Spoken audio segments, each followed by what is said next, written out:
Olá, pensa só, uma empresa gigante, super importante, está prestes a quebrar. Mas e se ela ainda for viável? O que a lei pode fazer para salvar essa empresa? É exatamente sobre isso que a gente vai falar hoje.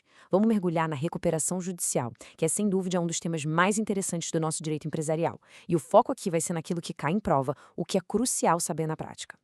Olha só o nosso roteiro. A gente vai passar por todo o caminho da recuperação, sabe? Desde o estopim da crise até o desfecho de tudo.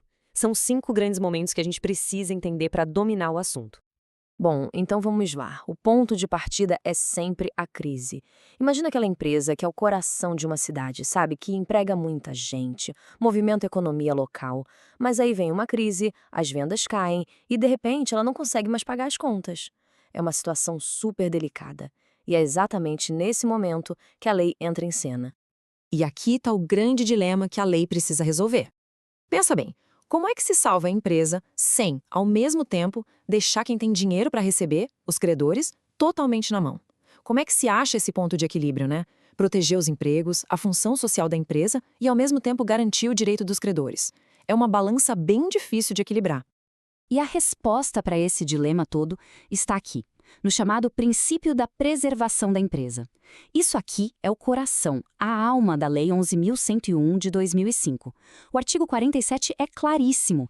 A ideia não é só salvar um número de CNPJ, entende? É muito mais do que isso. É manter a fábrica funcionando, garantir o emprego da galera e, sim, também proteger o interesse dos credores. No fim das contas, o objetivo é salvar todo o ecossistema econômico que depende daquela empresa. Beleza. Então, com esse princípio super importante na cabeça, vamos para o lado prático. Como é que essa máquina da recuperação judicial começa a rodar de verdade?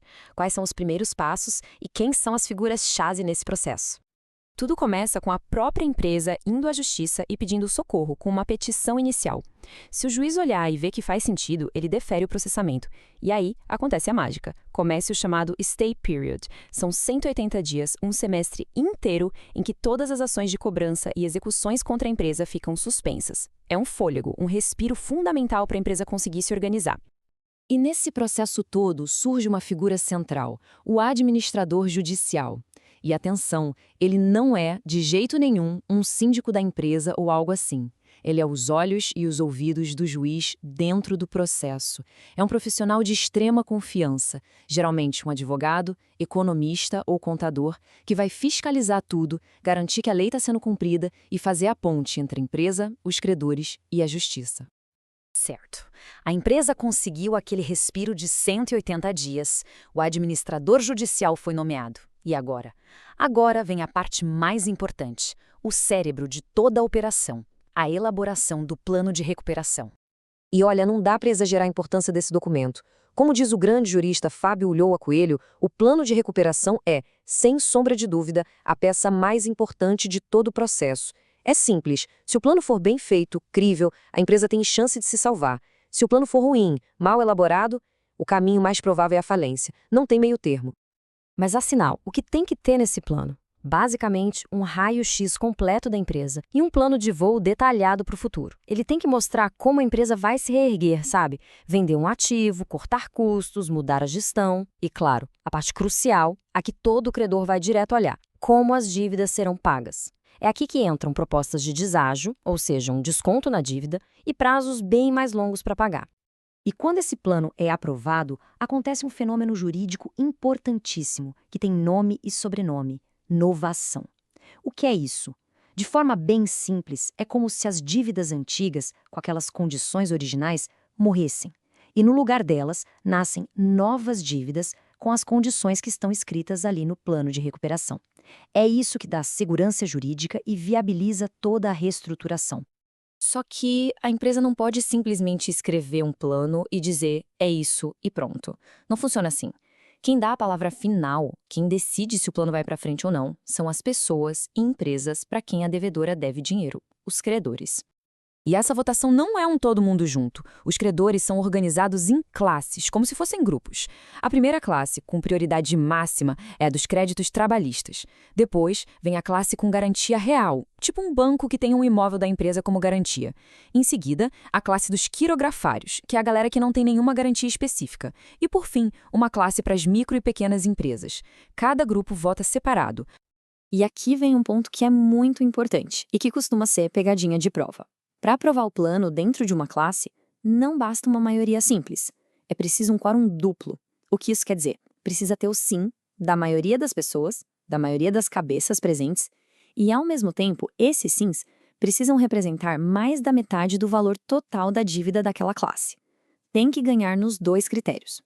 Beleza, mas aí surge a grande questão, aquela que adora aparecer em concurso. E se uma dessas classes votar não? Acabou? A rejeição de uma classe já significa a falência da empresa? É o fim da linha? A resposta é não necessariamente. Existe uma última carta na manga, um mecanismo com nome em inglês mesmo, o cram down. Basicamente, é a possibilidade de o juiz empurrar o plano goela abaixo dos credores que rejeitaram. Ele pode aprovar o plano mesmo com o não de uma das classes. Mas, calma, não é de qualquer jeito.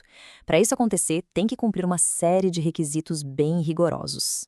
E esses requisitos são bem amarrados justamente para evitar qualquer abuso. Por exemplo, precisa do voto favorável da maioria do valor total de todos os credores presentes na Assembleia. Precisa da aprovação de pelo menos 2 classes. E mesmo na classe que rejeitou, pelo menos 1/3 tem que ter votado a favor. O mais importante de tudo é que o plano não pode tratar os credores que votaram não de forma pior que os outros da mesma classe. E, principalmente, tem que ser mais vantajoso para eles do que se a empresa simplesmente falisse. É um detalhe essencial. Ok, então o plano foi aprovado, seja na tranquilidade com o voto de todo mundo, ou na emoção com o cram down do juiz, mas a história não termina aí. Pelo contrário. Agora começa a fase mais longa e talvez a mais difícil, colocar tudo que está no papel em prática. Depois que o plano é homologado pelo juiz, a empresa não fica solta. Ela entra no período de supervisão judicial, que dura, atenção, 2 anos.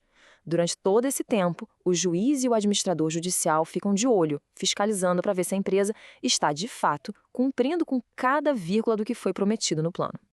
E ao final desse caminho, só existem 2 destinos possíveis. O primeiro é o sucesso. A empresa cumpre tudo direitinho por 2 anos, o juiz dá uma sentença encerrando a recuperação e a empresa segue a vida, reabilitada. O segundo é o fracasso. Se em qualquer momento desse período a empresa falhar em cumprir o plano, o juiz não tem outra opção. Ele converte a recuperação em falência. E aí, tudo é liquidado. Percebe?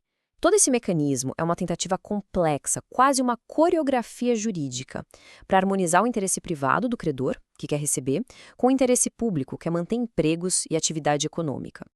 E isso deixa a gente com uma questão final para pensar. Será que na vida real, no dia a dia do Brasil, essa ferramenta tão sofisticada realmente consegue cumprir essa missão tão nobre de salvar empresas que merecem ser salvas?